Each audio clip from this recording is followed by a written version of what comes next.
안녕하십니까, 우짜입니다. 2026년 8월 28일 아침까지 확인한 세상 돌아간 얘기입니다. 그럼 뉴스 보시죠.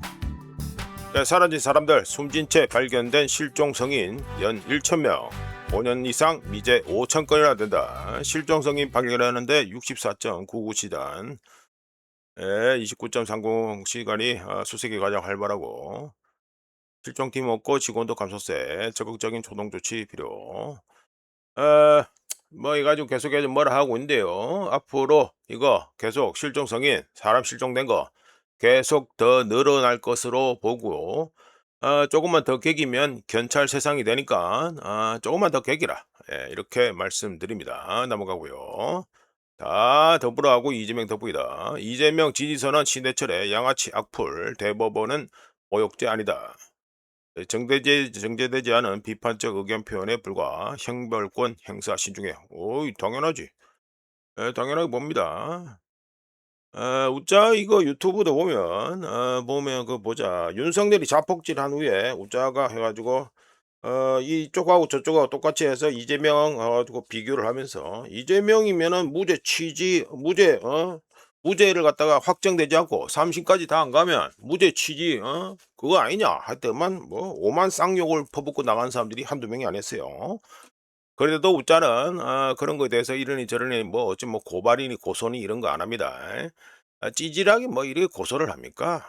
뭐 고소를 할 필요가 없지. 민주주의 사회고, 언론이 해가지고 다 보장돼 있으면 자유로운 세상이면은 다 자정작용에 의해 가지고 다 잘 될 거다 생각하고 그냥 넘어가야지요.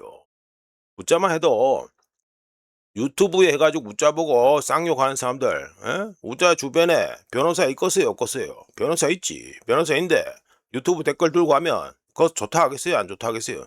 당연히 좋다 하지. 돈 되는데, 좋다 하지, 안 좋다 하겠어요? 그래도 웃자는 그런 것까지는 할 필요가 없다고 생각합니다. 그냥 웃자 해가지고 뭐 그래 욕하고 이러면 아이 오지 마라, 오지 마세요 이러면 되는 거지. 뭐 모욕죄 어쩌고 저쩌고 뭐 고소하고, 또 세상을 좀 뭐야 이거, 세상을 좀 이래 살다 보면 욕 좀 들어먹고 이러면 욕도 들어먹을 수 있다 생각하면 되는 거지. 뭘 그래 가지고 뭐 악플 달았다 가지고 모욕죄래 가지고 고소하고, 그건 아니라 보고요. 1심 2심에서 여기서는 뭐 돼 가지고 이거 또 무죄로 나왔는 모인데, 하급 심에 비해서 대법원은 그래도 개념이 있다, 이렇게 말씀드립니다. 네, 이러한 안보 수장 호르무즈 개방 조건 준비 중, 전쟁 종식 포함. 어제 안 그래도 우짜가 이란의 지금 현재 휘발유 사정에 대해서 말씀드렸죠. 뭐 내용이 이리 짧아. 짧은 내용 짧은데 어제 안 그래도 말씀드렸고, 우짜가 지금 작업에서 올려야 되는 또 지금 밀려 있는 게 또 많은데, 그 중에 하나로 해가지고 현재 중요한 기로에 서 있는 테헤란이라는 가칭, 가칭 제목으로 해가지고 그게 있습니다. 지금 현재 이란은 반미 진영의 바램과 달리 이란의 집안 사정이 그렇게 녹록하지가 않습니다. 억수로 좀 그렇다. 계속해서 지금 10년 이상, 10년이 뭐냐? 계속해서 지금 제재를 갖다 두들겨 맞아가지고 안 그래도 집안 살림이 그랬는데 요번에 전쟁 나면서 해가지고 더 살기가 깝깝해졌어요. 이건 어쩔 수 없습니다. 반미 진영은 이란이 끝까지 가자, 이판 사판 공사판 끝까지 가자 그렇게 얘기하고 그렇게 해가지고 응원을 보낼 수 있지. 근데 당사자가 사는 게 지금 깝깝한데 어떡할 겁니까? 그러니까 안보수장까지 이거 대표적인 강경파네요. 강경파 때 호르무즈 개방 조건 준비 중, 전쟁 종식 포함 이런 얘기가 나온다는 건요, 국민 눈치를 보고 있다는 소리가 됩니다. 그러니까 이란 집안 사장이 반미 진영의 바램 응원과 달리 억수로 깝깝하다는 거, 이거는 분명히 알고 계셔야 되겠습니다. 자, 넘어가고요. 자, 금덩이 보시죠. 금덩이는 0.16% 상승해서 뭐 찔끔 상승했네요. 찔끔 상승해서 1온스에 4,600.99달러가 됐습니다. 예. 좀 그렇네요. 예. 앞으로 보자. 조금 더 가려면은 뭔가 해 주고 제대로 한번 보여줘야 됩니다. 제대로 뭘 보여줘야지만 상승으로 해 가지고 제대로 배팅을 할 수 있지. 지금 봐서는 웃자가 보기에는 조금 상승 모멘텀이 좀 훼손이 됐다, 이렇게 봅니다. 그러니까 넘어가서 웃자가 어제 안 그래도 금덩이 코멘트를 말씀드렸죠. 자, 은덩이 보시면 1.72% 상승해서 1온스에 69.27달러가 됐습니다. 그런데 아직 여기는 202평선을 갖다가 뚫지도 못했으니까 뭐 그렇지요. 예. 뭐 그렇다고 보면 되겠고 넘어가고. 그다음 유가별로 말씀드리면 브렌트유는 1.94% 상승해서 1배럴에 89.54달러가 됐고 서부 텍사스유는 1.56% 상승해서 1배럴에 83.51달러가 됐습니다. 그리고 오만 10월 물은 1.31% 상승해서 1배럴에 89.40달러가 됐습니다. 자 넘어가고요. 자 달러 인덱스 보시죠. 달러 인덱스는 0.01%, 거의 변동이 없죠? 예, 거의 변동이 없습니다. 99.11이 됐습니다. 예, 202평선 따라가네요. 예, 따라갑니다. 아무래도 잭슨 홀, 여기서 케빈 워시가 뭐라 떠들는지 일단 그 발언 내용을 보고 난 다음에 움직일 것 같다라고 일단은 충분히 예상할 수 있고, 관련해서 오늘 웃자고 해가지고 후반부에 마지막에서 외환 거래와 케빈 워시의 잭슨 홀 연설 관련해서 조금 코멘트를 해 보겠습니다. 뭐 참고만 하시면 되니까. 자 넘어가서 우리나라 몰아보시면 0.36% 좋아져서 1달러에 1380.63원. 좋아지긴 좋아진 거냐 이게? 하여간에 뭐 0.36% 좋아져서 1달러에 1380.63원이 됐습니다. 우자 캡처는 6시 41분 기준입니다. 넘어가고요. 엔화를 보시면 0.06% 살짝 싸져 가지고 159.51엔 계속해서 줄금줄금 계속해서 160엔을 향해서 가고 있죠. 하여간에 1달러에 159.388엔이 됐습니다. 이 관련해서 우짜가 또 일본 금리 결정 관련해서 또 오늘 또 얘기를 할 예정입니다. 넘어가고요. 자, 한국은행 기준금리 3%로 연속 인상, 물가 우려의 긴축 속도 뭐 높인다 이 말이 되겠죠. 네, 반도체 특수로 3% 성장 전망, 수요 공급 측 물가 압력 가중이다. 한미 금리 차 0.75%, 환율 영향 주목. 환율은 뭐 좀 전에 봤다시피 뭐 딱히 영향이 없습니다. 지금 하반기에 지금 돈 나갈 것도 있고요. 지금 엔트로픽 IPO 기업 공개권도 있고, 외국인들은 우리나라 지금 K 증시에 관심이 별로 없습니다. 지금 예, 관심이 별로 없고, 보자 지금 미국에 돈 준다는 거는 도대체 어떻게 되는 거냐? 하여간에 돈 나갈 것들이 더 많이 보입니다. 그러니까 환율의 영향은 우리가 보기에는 상당히 제한적이다. 막 이렇게 보고요. 하여간에 신영송 총재가 학자적인 프라이드도 있고, 아무래도 이 뭐 한가닥 했던 양반인데, 호텔 경제학하고 같은 동급으로 움직이면 좀 그렇지 않겠어요? 호텔 경제학 수준하고 동급으로 취급당하면 좀 그렇지. 예, 그래서 우짜는 이미 여러 차례 7월 달에도 7월 달부터 계속 말씀드렸습니다.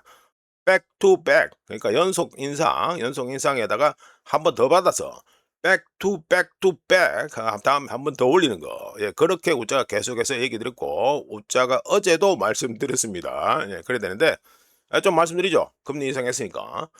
한국은행의 9월 금융통화위원회는 찬성 6표, 반대 1표로 기준금리를 0.이란다. 2.75%에서 3.00%로 25 베이시스 포인트 0.25% 인상했고, 2025년 5월 이후 2.5%로 유지되던 한국은행의 기준금리는 2회 연속 또는 백투백 인상이 되고, 1년 9개월 만에 기준금리는 3%대로 다시 돌아왔습니다. 이번 금리 인상은 한국의 물가 상승률 인플레이션이 거의 1년 동안, 한국은행의 타겟이 얼마입니까? 똑같이 외국어와 똑같이 2%죠. 2%를 웃도는 수준을 유지했기 때문에 1년 동안 식품과 에너지를 제외한 그런 물가 상승률이 코어 CPI가 2026년과 2027년에 각각 2.5%로 전망되면서 한국은행에서 그렇게 전망했다 이 소리죠. 기존 전망치가 얼마였다? 2.4%, 2026년에 2.4%, 2027년에 2.3%인데 이거를 상회했습니다. 또한 반도체 붐으로 인한 수출하고 경제 성장, 그리고 소득 증가와 함께 수도권 주택 가격 상승과 가계부채 증가세 역시 인플레이션 위험을 높이고 있었지요. 예, 그래서 금리를 인상했다 이게 되고, 자 금리 가지고 올려간 거 차트가 되고, 한국은행의 6개월 점도표 다플롯이죠. 유명한 거. 6개월 점도표에 따르면 21개 전망치 중 10개가 3.25%에 집중되어 있어서 추가 금리 인상 가능성을 시사하지만, 신영성 총재는 추가 금리 인상 속도와 관련해서는 경제 지표, 앞으로 나오는 경제 지표에 따라 달라질 것이다 라고 했습니다. 물론 우짜는 back to back to back 해가지고 3회 연속 금리 인상을 얘기하고 있고요.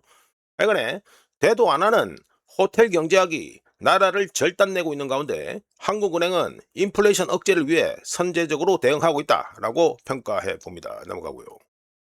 최고는 일본 중앙은행, 일본은행의 금리 인상과 금 그리고 달러라는 제목으로 말씀드리겠습니다. 시장에서 이제 일본은행의 9월 금리 인상을 거의 완전히 반영하고 있는 가운데 페드 미국 연준의 9월 금리 인상 가능성은 일본과 반대로 움직이고 있고, 그러니까 금리를 인상 안 하는 거죠. 미국과 상대적으로 달리 일본의 서비스 PPI 생산자 물가지수가 7월에 YY 작년 동월 대비해서 3.6%로 반등하면서 이 둘 간의, 그러니까 미국하고 일본 간의 괴리가 점점 더 두드러지고 있습니다. 게다가 미쓰비시 UFJ 파이낸셜 그룹에 따르면 히미노, 요거죠, 일본 중앙은행 부총재 히미노 부총재를 포함한 몇몇 매파 성향의 일본은행 위원들, 제가 이게 이미 말씀드렸습니다. 나와서 차례대로 나와서 떠든다고.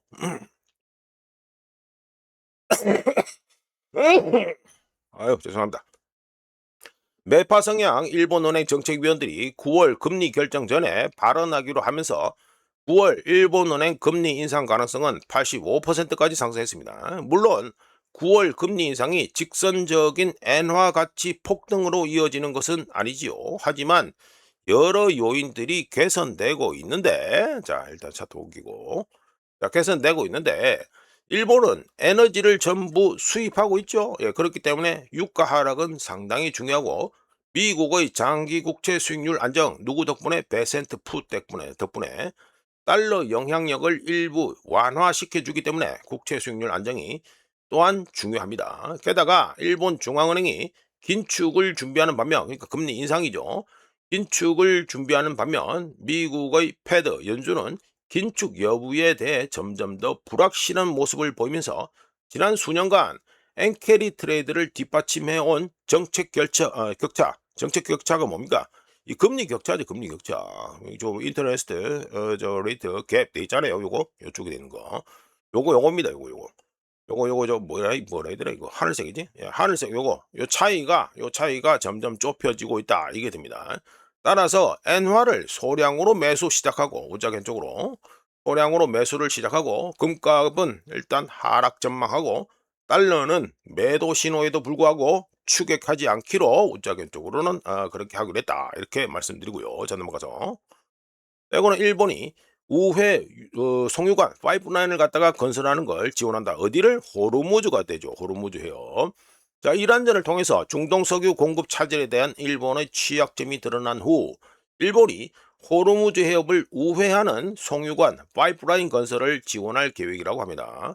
8월 26일에 공개된 일본 내각부 문서에 따르면 이번 계획은 공급 안보 강화를 목표로 한 새로운 에너지 전략의 일환으로 석유 조달원을 다변화하고 운송 비용을 지원하는 등의 다른 조치들도 포함되어 있네요.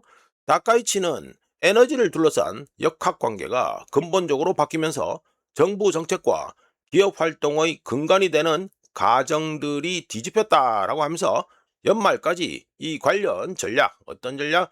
호르무즈 해협을 우회하는 송유관을 건설하는 거, 이걸 지원하는 계약이란다. 계획, 이걸 갖다가 확정할 예정이다. 이렇게 말했습니다. 이번 전략에는 일본 석유, 천연가스, 금속, 광물, 자원기구라고 있습니다. 자원기구, 줄여서 JOGMEC라고 했는데, 여기의 리스크 금융 능력을 강화하는 계획이 포함되어 있는데, JOGMEC, 그러니까 일본 석유, 천연가스, 금속, 광물, 자원기구, 여기는 일본 기업들이 해외 자원 지분을 구매하고 개발할 수 있도록 책임 보증을 지원합니다. 우리나라에도 비슷한 게 있죠. 또한 일본은 선박보험도 확보해서 안정적인 석유 공급을 보장하고 일본 국내 나프타 생산을 충당할 수 있도록 원유 비축량을 확보할 계획이라고 하네요. 자, 파이프라인 해가지고 우회 파이프라인 나오니까 당연히 해가지고 이 파이프라인 관련해서 얘기를 좀 해야 되는데, 이거는 시리아 내전을 보신 분들은 잘 아시는 억수로 유명한 이 크로스되는 거죠. 뭡니까?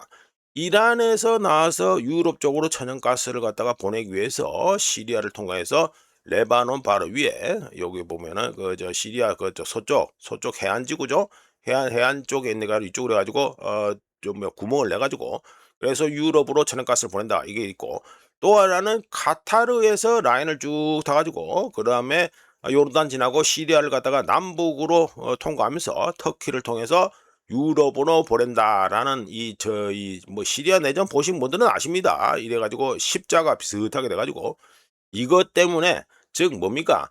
시리아 내전 당시 우짜가 아랍의 봄 같은 대부분의 사람들이 알기 쉬운 그런 이벤트로는 설명할 수 있지만 그 이면에는 이 에너지 문제가 있다고 우짜 개적으로 얘기를 엄청 했어요. 2010년 뭐 그때 지금 뭐 벌써 15년이 됐다마는. 그러니까 그 이면에는 이 에너지, 이 피도 눈물도 없는 지정학에서 상당히 중요한 것 중에 하나가 에너지인데, 이 에너지가 이 시리아 내전 문제의 이 이면에 있었다라고 얘기한 바 있습니다. 그런데 지도를 보시면 아시겠지만 시리아는 이란산 천연가스와 카타르산 천연가스가 유럽으로 공급되는 데 있어서 가장 중요한 길목에 위치해 있지요. 자, 이러다 보니까 시리아 국민들은 자기들 땅에서 천연가스가 나오지는 않지만, 물론 나오긴 나옵니다만 여기 외국에서 나오는 게 훨씬 더 많으니까 여기 나가는 이 통로에 위치했다는 이유로 해가지고 이 피비린내 나는 내전을 겪었다고 보시면 됩니다. 물론 뭐 표면상으로는 뭐 아랍의 봄 이런 그럴듯한 얘기가 되겠지요. 근데 우짜같이 좀 세상을 좀 그렇게 아름답지 않게 보는 인간들은 이런 거, 실제로 돈 되는 거, 이런 거에 관심이 많습니다.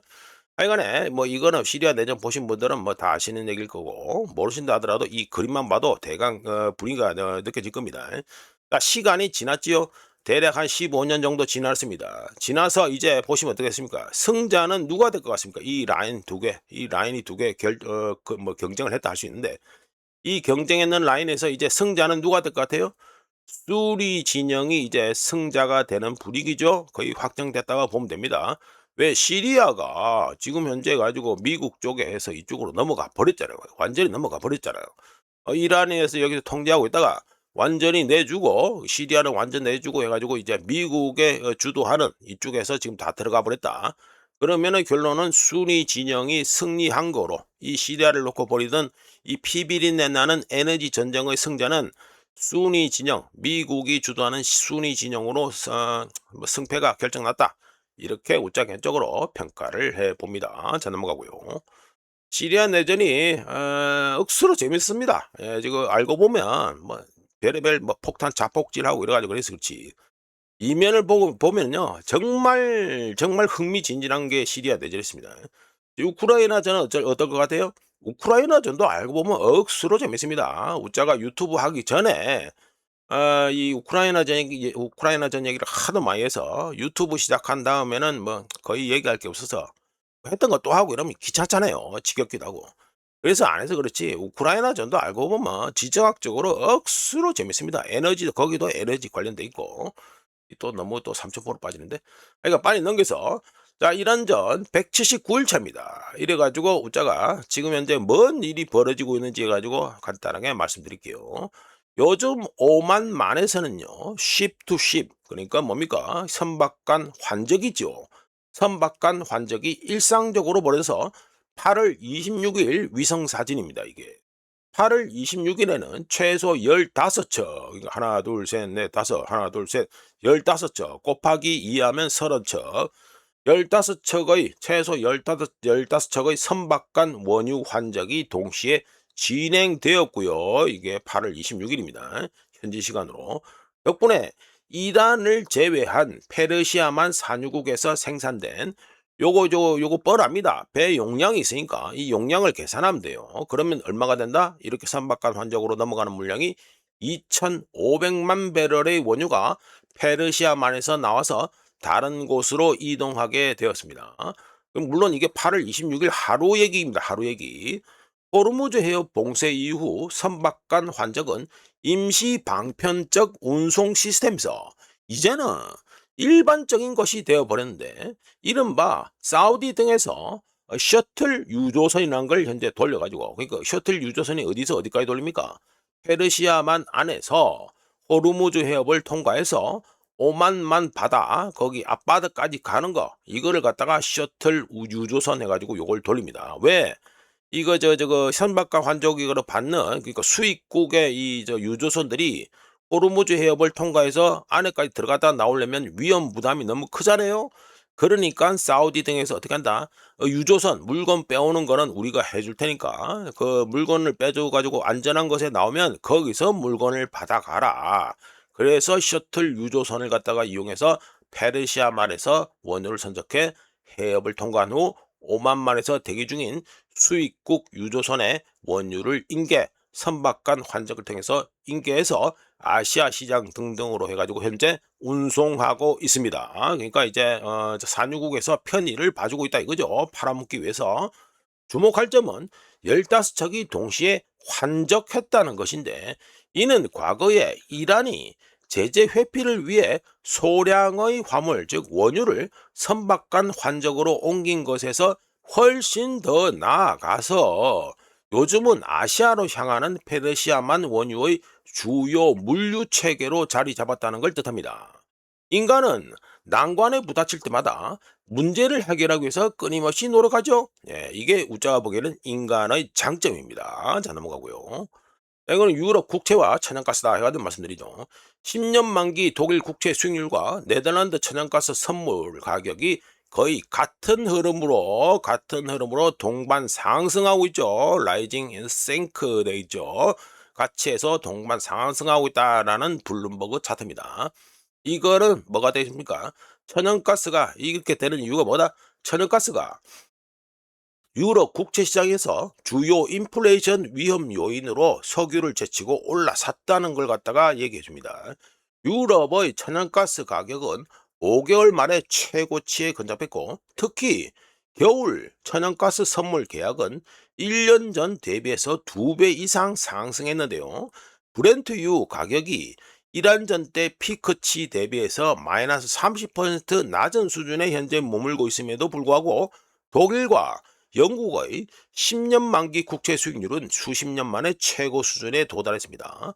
유럽 채권 시장에서는 이제 원유보다 천연가스가 인플레이션을 다시 촉발시켜서 중앙은행, 대표적으로 유럽 중앙은행 ECB가 되겠죠. 유럽 중앙은행이 더 공격적으로 금리를 올릴 수 있다고 우려하고 있는데, 유럽 채권 시장에서는 천연가스는 유럽 지역 경제에서 중요한 역할을 하고 있고, 유럽 연합의 에너지 구성, 에너지 믹스에서 천연가스가 21%를 차지하고 영국에서는 25에서 35%를 차지합니다. 자, 이런 가운데 카타르는 여전히 공급 차질이 계속해서 이어지고 있죠. 이렇기 때문에 유럽이 구입할 수 있는 천연가스는 사실상 미국산 밖에 없다고 보시면 됩니다. 자, 미국 애들 보세요. 자, 미친 듯이 터미널을 갖다가 수출 터미널을 만들고 있다는 거. 앞으로도 이 용량이 점점 늘어난다는 것 갖다가 EIA 미 에너지 정보청 이 자료를 통해서도 충분히 알 수 있습니다. 2028년까지 미친 듯이 늘어납니다. 즉 2026년 현재 미국은 시장에서 가장 많은 LNG 물량, 액화천연가스 현물 물량입니다. 그것도 현물 물량을 보유하고 있는 게 미국입니다. 그러니까 미국 말고는 다른 데서 지금 살 데가 별로 없다, 이 소리가 되겠지요. 자, 넘어가고요. 네, 요거는 SK가스 우리나라 회사죠. SK가스가 파나마 통행권 통행료죠. 그러니까 정확하게 말하면 통행료 가격을 갖다가 올타임 하이 최대로 지불했다 해가지고 기사가 나왔으니까 또 말씀드리고 봅니다. 파나마 운하를 통과해야 되는 아시아 어떤 선사가 파나마 운하 통행권을 확보하기 위해서 사상 최고액인 530만 달러를 입찰했다고 파나마 운하 관계자들이 밝혔는데 해당 회사는 어디다? SK가스였습니다. SK가스. SK가스는 9월 1일 파나마 운하 통행권을 확보하기 위해 해당 금액 530만 달러를 지불하기로 합의했지만 해당 입찰 정보는 기밀 사항이라서 자세한 내용은 공개되지 않고 있습니다. 8월 마지막 주 진행된 경매에서 올타임 하이 역대 최대 통행료 530만 달러가 나오는데, 이건 역시 8월 초, 그러니까 이번 달 초에 우리나라 선사가 지불했던 이전 최고가 460만 달러를 경신한 것입니다. 자, 우리나라가 미친 듯이 통행료를 갖다가 신기록을 세우고 있다, 이게 되겠죠. 참고로 이란 전 발발 후 글로벌 무역로, 특히 아시아로 가는 무역로가 마비되면서 파나마 운하 통행 수요가 급증했고, 예약 없이 도착하는 선박들의 파나마 운하 통과 대기 시간만 최대 11일로 늘어났습니다. 그러니까 뭐 530만 달러 주고도 뭐 급행이죠. 뭐 빨리 가는 거. 빨리 가는 거 이거 530만 달러 주고 해 가지고 가겠다. 그럼 뭐 입찰도 할 수밖에 없는 거다. 뭐 이렇게 말씀드립니다. 자, 넘어가고요. 내고는 유가 폭락과 트리도 조합이 캐나다의 퇴보를 일으켰다 해 가지고 말씀을 드리죠. 자, 세계은행 차트입니다. 세계은행 차트인데 보시면 가지고 국자가 2015년에 화살표로 표시를 했는데, 이게 미국의 GDP, 미국의 GDP 가지고 나가는 거고요. 그리고 요거는 캐나다입니다. 보면은 뭔가 여기서 해가지고 아다리가 잘못돼 가지고 캐나다는 자빠라지고 미국은 계속해서 상승하는 게 되죠. 예, 보시면 해가지고 차트 보면서 말씀드리면, 세계은행 차트에서 알 수 있듯이 2014년까지는 캐나다와 미국이 같은 성장 궤도에 있었습니다. 하지만 2015년에 어떤 이벤트가 터지면서 캐나다가 미국에 대비해서 갑자기 제대로 뒤처지기 시작했다는 걸 갖다가 이 차트를 통해서 알 수 있죠.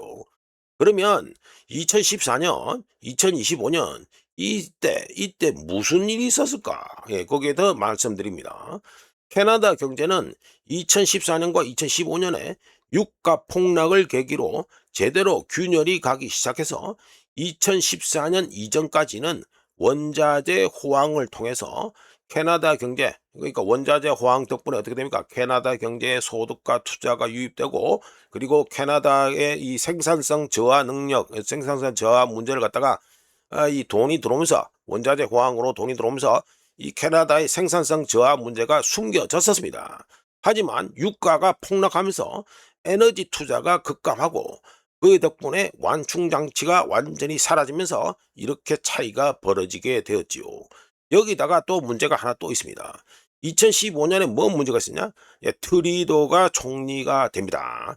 2015년에 문제의 저스틴 트리도가 총리에 앉게 되는데, 무자격적으로 트리도 욕을 엄청 많이 했습니다. 엄청 많이 했는데, 트리도가 앉은 다음에 캐나다는 기업 투자, 생산성, 1인당 자본 증가율보다 훨씬 빠른 속도로 인구, 특히 어떤 겁니까? 이민자를 늘리면서 문제를 더 악화시켰습니다.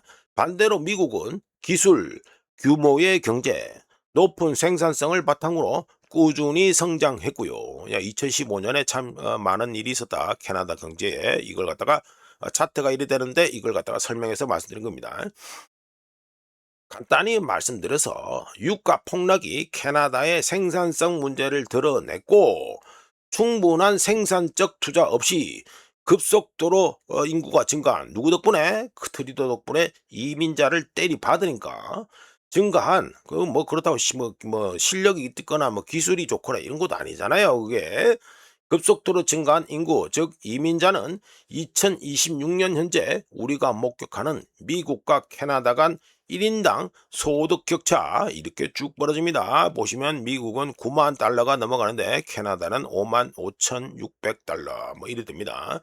이렇게 1인당 소득 격차를 더욱 심화시켰습니다. 우짜견적으로 블로그에서는 이미 여러 차례 말했는데, 트리도만큼 진심으로 캐나다를 말아먹은 인간이 까놓고 말해서 없습니다. 없고요. 캐나다의 경우는 또 뭐 무슨 문제가 있습니까?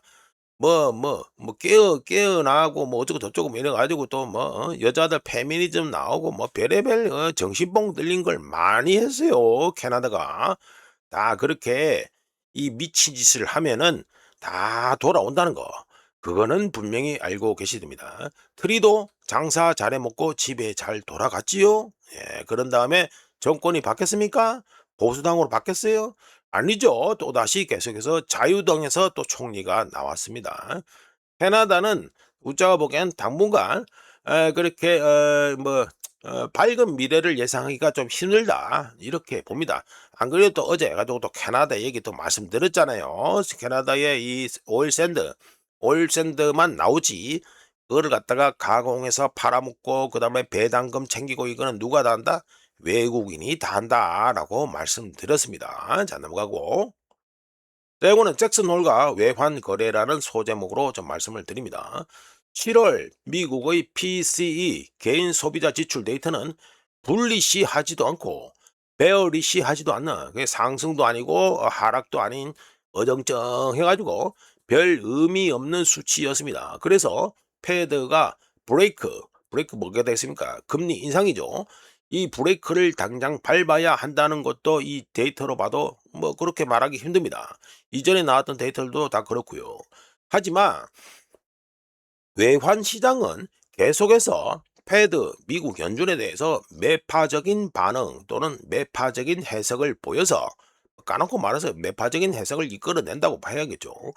2026년 금리 인상 문제가 중요하게 해결되지 않을 것 또는 금리 인상이 될 기다라는 흐름으로 현재 시장이 몰아가고 있습니다. 물론 이런 점이 현재 외환 시장을 흥미롭게 만드는 요소인 건 맞는데요. 그와 동시에 외환 거래를 하기에는 매우 어려운 상황을 만들고 있습니다. 왜냐? 데이터상으로는 추가 금리 인상이 명백히 요구되는 상황이 아니지요. 하지만 시장은 여전히 추가 금리 인상을 예상하고 있고 많은 트레이더들이 추가 금리 인상을 일단 가격에 반영하기 시작하면 그런 가격 책정 자체가 패드 미국 연준의 문제로 비화될 수 있습니다. 왜 그렇습니까? 중앙은행 쪽은 시장이 한쪽으로 크게 기울어진 상황에서 시장이 배팅하는 쪽과 정반대 메시지를 내고 그 결과 금리 인상에 배팅한 많은 투자자들의 거센 반발에 직면하는 걸 이 중앙은행 관계자들은 원하지 않기 때문이죠. 덕분에 거창한 새로운 통화정책을 발표할 것이라는 기대가 지금 잭슨홀에서 나오고 있는데 이거보다는 시장이 이미 상당히 정교한 매파적 틀을 구축해 놨기 때문에 매파적 틀이 뭐가 됐습니까? 금리 인상 내러티브가 되겠죠. 그렇기 때문에 케빈 워시가 잭슨홀 연설을 어떻게 하느냐가 중요해졌습니다. 워시는 바꾸고 워시는 시장이 만들어 놓은 틀을 무너뜨리지 않기만 해도 되는데 워시가 인플레이션이 여전하다는 걸 갖다가 인정하거나 또는 금융시장이 충분히 긴축적이지 않다고 시사만 해도 달러는 다시 달릴 수 있고요. 반대로 시장이 예상했던 것보다 조금이라도 덜 매파적인 발언을 워시가 하면 포지션 조정이 경제적 필요성보다는 기대에 기반한 논리로 이미 변질되어 가는 상황이기 때문에 이후 여파가 매우 흥미로울 것이다 라고 우장현적으로 예상합니다. 즉 외환 시장은 발표된 그리고 앞으로 발표될 경제 지표들이 특별히 매파적이지 않음에도 불구하고 패드 미 연준에 대해서 매파적인 입장을 취할 이유를 계속해서 외환 시장에서는 찾고 있고요.